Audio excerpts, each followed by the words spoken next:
Welcome back to Just Chattin, and this is the series of videos we do on Thursday and Sunday evenings just for our own amusement. So today I wanted to talk about something that's been in the news, well, I should say sort of back in the news recently, and that is this rumor is circulating that Nutmeg and the Ginger Sock Puppet are looking to rent an apartment in New York near the UN building. And for a lot of us, we look at something like that and say, oh my, what does this mean? Because New York is sort of the notorious carpetbagger state for the Democratic Party. So we'll get into that when we come back.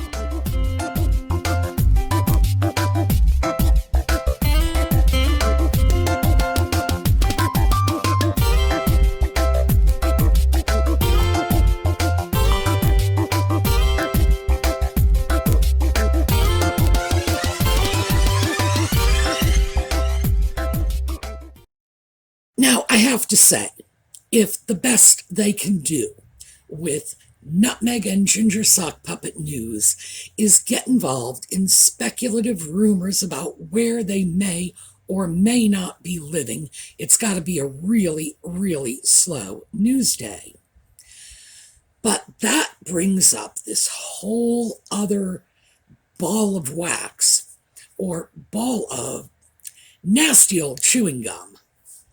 And that is that Nutmeg is planning to get involved in politics. And by that, I mean running for office, because she's already involved herself in politics to an extent that should not be tolerated by a member of the royal family. So, let's take a look at this. Now, for those of you overseas, let me explain what I mean when I say New York is a notorious carpetbagger state. Historically, in fact, I'm just going to say in my lifetime, there have been some major political personalities who have gone to New York to run for office there because they were unable to run somewhere else, or because New York is just easy pickings for a high-profile Democrat. Bobby Kennedy went to New York, and carpetbagger. Let me quickly throw this in. Carpetbagger is a specifically American term, and it referred to the people following the American Civil War who went from the North into the South in their carpet bags, their small travel bags, to exploit the economic situation. Carpetbagger is not a kind term. Now, Bobby Kennedy's family was from Massachusetts. He was from Massachusetts, but his brother Ted already had a Senate seat in Massachusetts. So if Bobby wanted to go into the Senate, he had to go somewhere else. He moved to New York, and he established residency there, ran for Senate, was elected. To the best of my knowledge, he was a good senator from New York, so I'm not going to make any comments about that. And then later, it was Hillary Clinton. In both cases, in Bobby Kennedy's case and in Hillary Clinton's case, they really had no associations with New York other than going there for the opportunity to run for Senate, which they were then going to use as a springboard to higher office. So, and that's just in my lifetime. Keep in mind, I remember those events very clearly. So it's not like it was happening when I was too small to comprehend what was going on. And because of that, New York has a reputation for being very friendly to Democratic political office seekers. Now, makes small wonder that when Nutmeg goes to New York and cozies up to politicians, people are thinking, oh, I wonder what she's doing.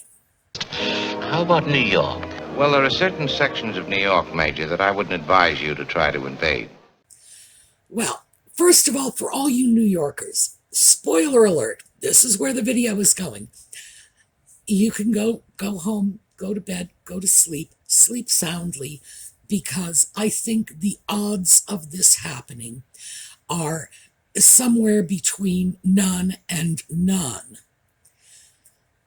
Nutmeg may very well want to be president of the United States, but whether or not that's going to happen is a completely different matter.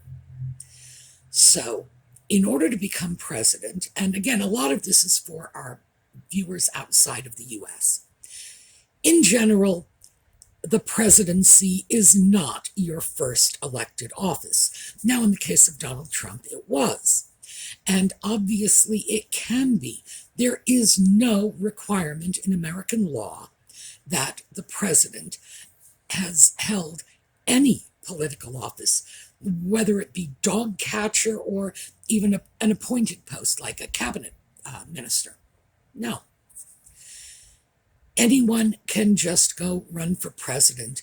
I can go run for president tomorrow because I am over 35. I am a natural-born American citizen, which is defined as a person born on U.S. soil. And I've been here for at least 14 years. So, yeah, I could run for president. Doesn't mean I'm going to. Certainly doesn't mean I would get elected. Now, we have had Donald Trump, for example, successfully ran for president. Back in the 90s, a philanthropist businessman, H. Ross Perot, ran as a third-party candidate, and he had never held political office before either.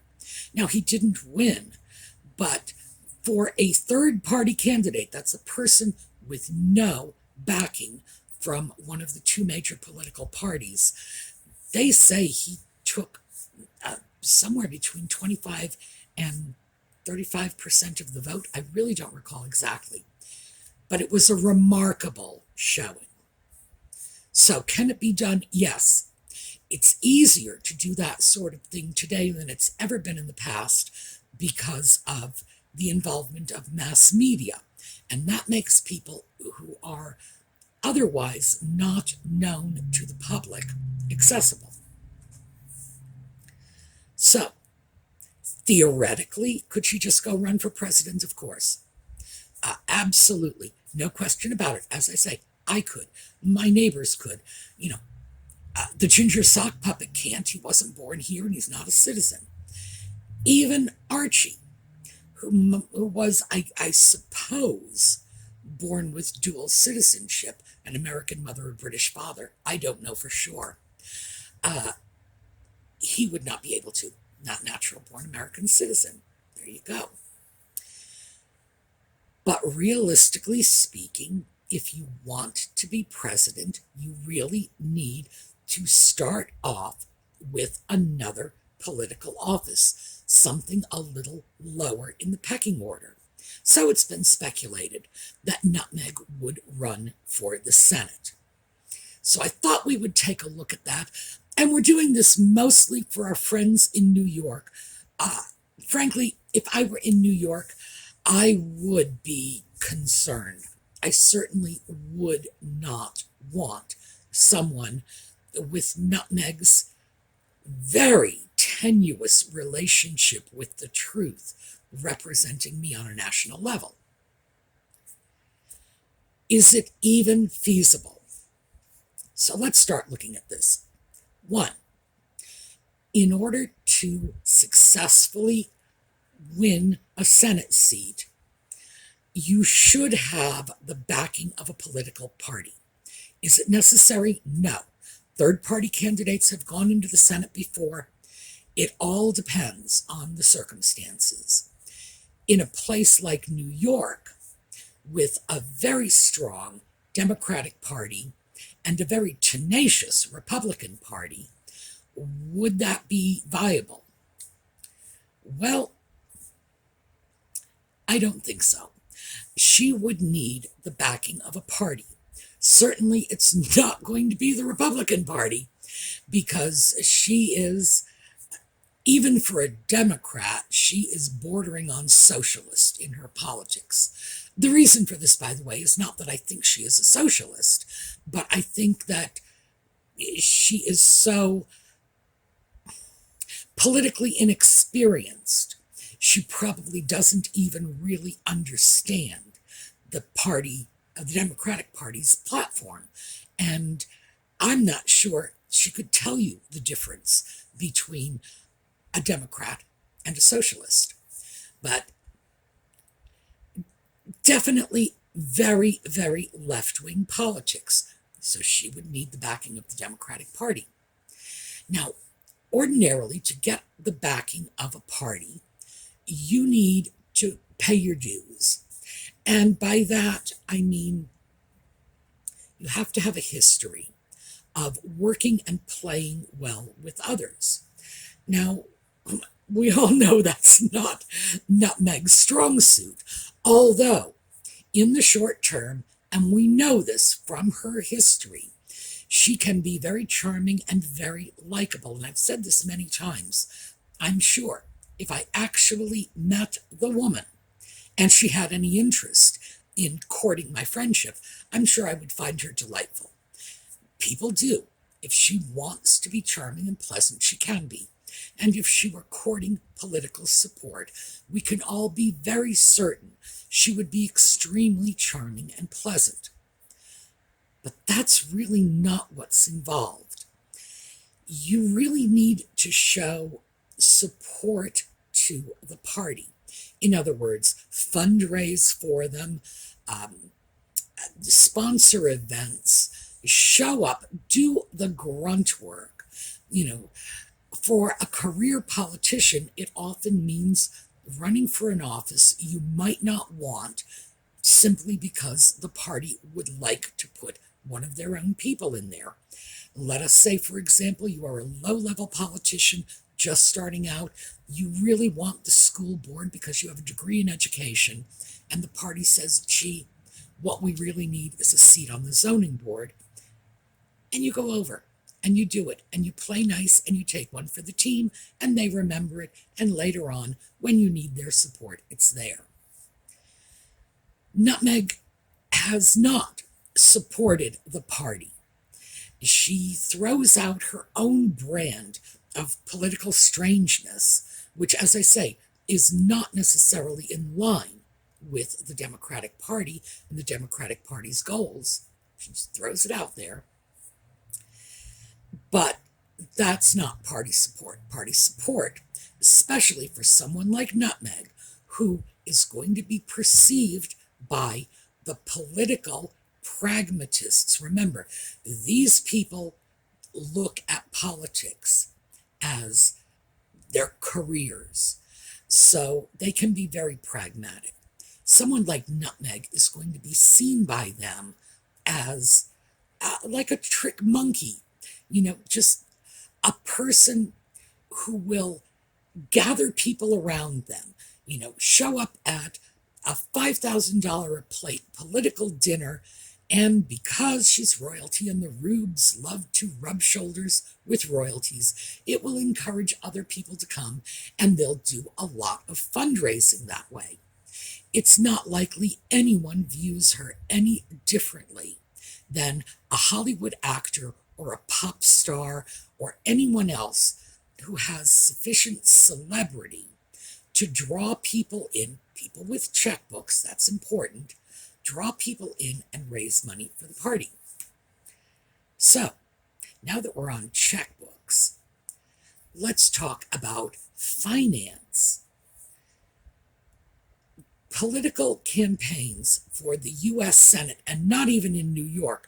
I'm talking states like Georgia, North Carolina, and for those of you overseas, these are, I'm not going to say that we consider them small, inconsequential states, but my American viewers are probably going to be surprised by this. Senate races have cost candidates upwards of $250 million. 250 million, that's probably about starters. And now, obviously, in non-contested jurisdictions or jurisdictions that are pro-Republican, pro-Democrat, it will be very different. But in a jurisdiction with a hotly contested seat, even if it's not New York, can cost a huge amount of money. Now, to put this in perspective, the Queen, who is, I believe she is still considered the wealthiest monarch on the planet, her personal assets are worth somewhere around $500 million. These are estimates, of course, because her net worth is not a matter of public record, and her lawyers keep it that way. A Senate race in a contested jurisdiction could cost half the Queen's net assets. Where on earth could Nutmeg come up with that kind of money? And I promise you this, the Queen is not going to auction off Balmoral to pay for it. The fact is, a Senate race is incredibly expensive these days, especially in a place like New York. And it's just, we're talking huge amounts of money go into this. Now, the money comes from the Democratic Party. It comes from political action committees, PACs we call them, individual donations, lobbyists. There is virtually no possibility whatsoever that Nutmeg could raise even a tenth of that money. $250 million. She's just priced out of the ball game. And that's just for starters. So, let's suppose, I'm just going to suppose, she wants to run for the Senate, and she's made it, and the party will support her candidacy, and she's gone through the primary process, etc. She gets there. Let's just say, by magic, somebody drops $250 million in her lap. Now we have the political race. And Nutmeg, as we all know, is beyond sensitive to criticism. She is like insane on the subject. She is determined to control her public image to the point of, suing journalists. So we all know this. What happens when the opposition starts digging into her past, her financial dealings? Now, personally, I would like nothing better than to see full disclosure on Archewell. I really would. That certainly would come out. They could prowl around, dig up dirt on her family. Political campaigns can be beyond vicious, and there's nothing you can do about it. If you are running for political office, you are fair game. The opposition could dig any questionable event out of her past, twist it, spin it, slap it on the front pages and on the news reports, and she can't sue them. She's a public figure. Running for office, by the way, that was the original definition of a public figure in the United States in slander and libel law, defamation law. The laws were structured so that political figures did not get a free pass. We want people to be able to do deep dives on anybody who is going to be running our government, representing our populace. So, I'm not sure she would be altogether crazy about that. If I were her, I would not want it. There would be full accountability. Every lie she has ever told, and my gosh, there's a litany of them right now, and they're readily available. All you have to do is an internet search. But every lie she has ever told, and I'm sure we're only seeing the tip of the iceberg, all dredged out, thrown out before the public, not just the voting public of New York. Remember, in this day and age of the internet and national news coverage, oh my, you screw up, in Topeka, Kansas, and people from Maine to Honolulu know about it. Anybody suppose there's any likelihood she would set herself up for that? Oh, I very much doubt it, because even people who have remained silent until this point would be happily babbling their guts, because the fact is, people take politics seriously. People who have strong political beliefs, in some cases it's like a religion to them, and if she has crossed a Republican in the past, you gotta know, she tries to run as a Democrat, and boy, are they going to scurry off to the Republican Party and tell their tale to anyone who will listen. It's not just common sense. This is history. This happens in every election. And we all are very much aware of this. Now, once you start to piece this together and you realize what would happen, you start to realize that there's no way Nutmeg could ever subject herself to that. She just wouldn't do it. For one thing, she has too much to hide. She might, in fact, want to be president. I don't doubt that she does. Although, frankly, I suspect she'd be very, very happy just cozying up to a president and getting an ambassadorial post or something like that. And who knows, if I were to guess, I would say that's like somewhere down the road in her 10-year plan, that she would like to be ambassador to some place or another. I don't think there's any chance she would subject herself to the horrors of a political campaign. I don't think even if she were willing to do so, she would get elected. I think even if she got elected, I don't imagine she'd really be all that interested in doing the job. She likes photo ops. She likes showing up somewhere for 10, 20 minutes, as long as it takes to get the photo ops, then leaving and never looking back. And we've seen that time and time again.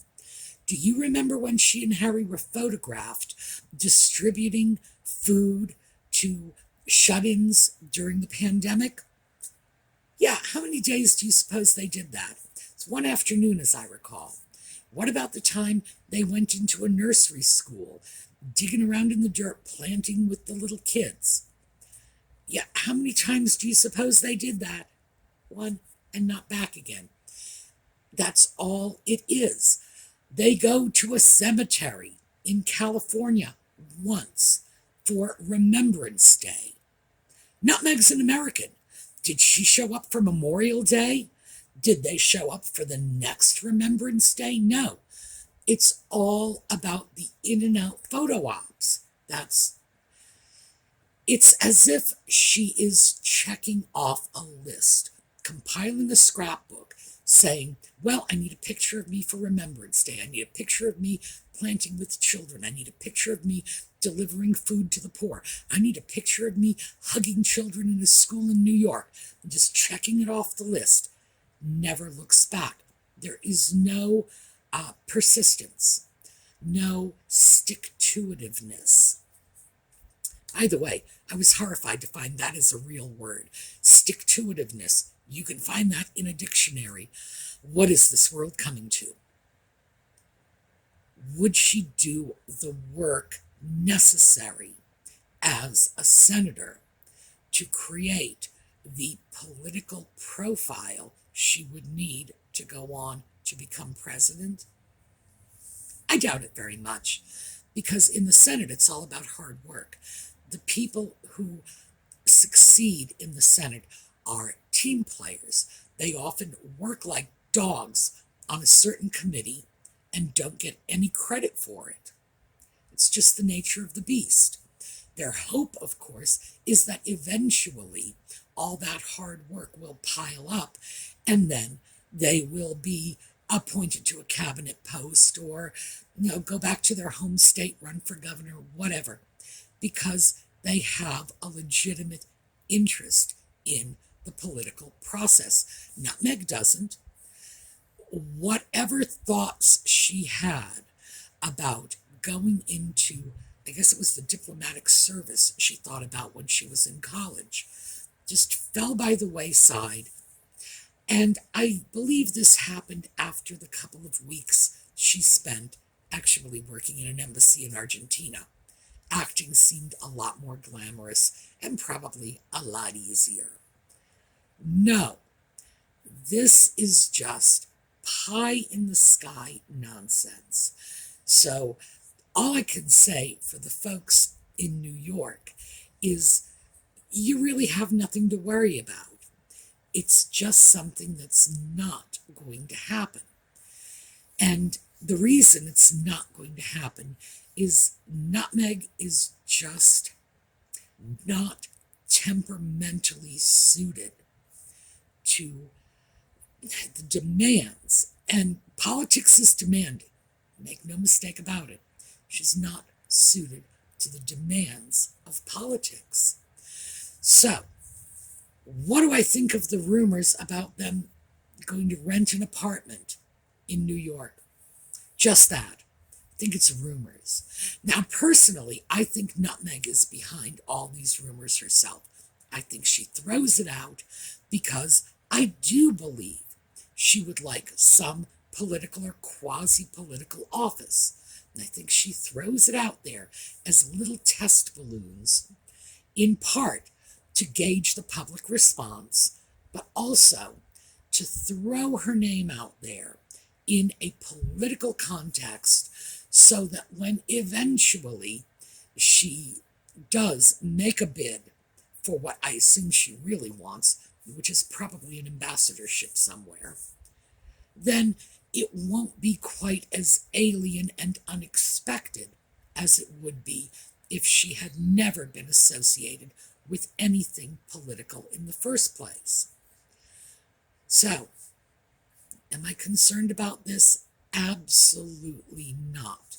Should my friends in New York be concerned about this? Absolutely not. I think you are very safe from the Nutmeg invasion. So that's what I have for you today, and hopefully we can at least look at this rumor for what it is.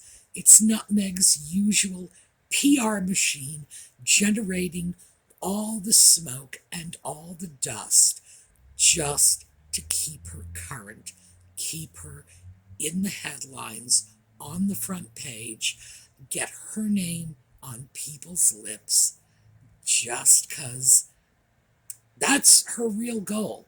She just wants to be a bigger celebrity, always bigger. And we've seen that no matter what she has, we need more. All right, that is what I have for you this week. Now, we have the t-shirts still on sale. We still have our Defense Fund account going.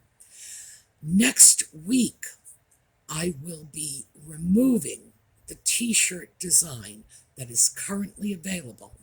I think it's this Friday. I'm going to pull it on the 15th. Pull that one, replace it with another one. So if you like this one, you've still got a few days to get your copy, and then next week we're going to go on to another one. Both t-shirt designs, that the present one and the one that's going to be available next week, were both provided by Keep New York City Mega Trash Free. And she did the beautiful designs for us. She did it free of charge so that all of the profits from the t-shirts are going straight into the Defense Fund. So thank you so much for that. And I do want to mention that Keep New York City Mega Trash Free, gosh, that's a mouthful, has a new channel. It's called The Royal Grift. So go over and check it out. Some cool stuff over there, not just the wonderful cubic zirconia cartoons, but the usual heavily researched, very engaging videos that she's always had. All right, that's what I have for you today. We will take a look at a slideshow on the way out, and I will see you again Thursday for more Just Chattin'. Have a terrific day.